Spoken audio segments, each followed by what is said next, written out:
इस मामले को जवाहरलाल नेहरू कहां लेके चले गए? यूएनओ में। जो सबसे भारी भूल की उस समय, वरना सरदार पटेल ये कह रहे थे कि आप तो क्यों यूएनओ में भाग रहे हो, पाकिस्तान, क्योंकि उस समय तक पाकिस्तान लगभग इतने कश्मीर पर क्या कर चुका था, कब्जा, इस कश्मीर पर कब्जा कर चुका था, क्योंकि 20 अक्टूबर को हमला किया, तब तक यहां पर आधा कश्मीर जीत चुका था पाकिस्तान, हरि सिंह से छीन चुका था।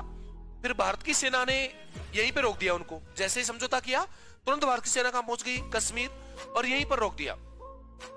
लेकिन फिर क्या हुआ कि जवाहरलाल नेहरू अपनी शांति प्रिय नेता की छवि को दिखाने के लिए, जवाहरलाल नेहरू दुनिया में मैसेज देना चाहता था कि देखो मेरे जैसे शांति प्रिय नेता कोई नहीं, हम युद्ध में विश्वास नहीं करते, शांति में विश्वास करते हैं। जबकि उस समय भारत के पास मौका था पूरे कश्मीर को हाथ में लेने का, लेकिन सबसे भारी भूल जो जवाहरलाल नेहरू ने की वो क्या की कि मामले को लेके कहां चला गया, यूएनओ में, और दोनों देशों की सेनाएं वहीं पे रुक गई।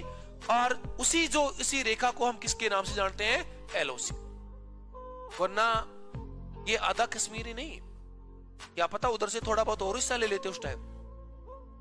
सरदार पटेल ऐसा नेता था जो किसी के सामने हारे नहीं मानता था, वो भी अल्लू अर्जुन की तरह था, उस पर झुकेगा नहीं फिर।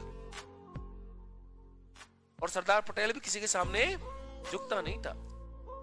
जहां राष्ट्र हितों की बात हो वहां सरदार पटेल सबसे आगे खड़ा रहता था। लेकिन ये इतिहास में जवाहरलाल नेहरू से एक बहुत बड़ी भूल हुई, और इसी भूल का बलिदान भारत को यह देना पड़ा कि आधा कश्मीर किसके पास चला गया, वरना पाकिस्तान की औकात है हमसे आधा कश्मीर ले ले।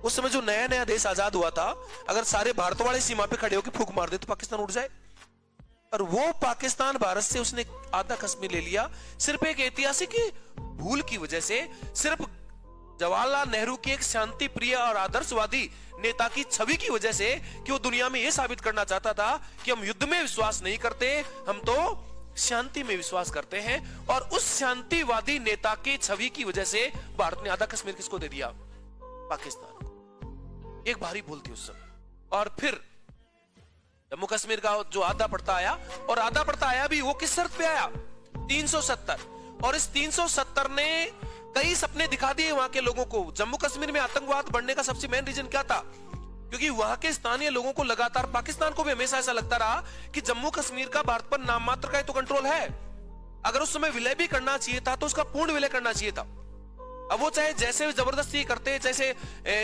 जूनागढ़ का किया, बाद में हैदराबाद का किया, जोधपुर वाले शासक ने खूब नाटक किए थे, उनको जैसे तैसे साम दाम दंड भेद से मनाया, वैसे इसको भी मना सकते थे आराम से,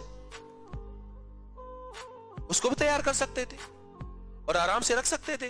लेकिन इस 370 की वजह से फिर इनको लगातार जम्मू कश्मीर के कुछ अलगाववादी नेताओं को ऐसे सपने दिखाई देने लगे कि हम इसको क्या करवा सकते हैं, अभी भी आजाद, क्योंकि भारत का नाम मात्र का तो कंट्रोल है। लेकिन फिर भी ठीक है कि 2019 में ही जाके उन गलतियों में थोड़ा बहुत क्या किया गया, सुधार किया।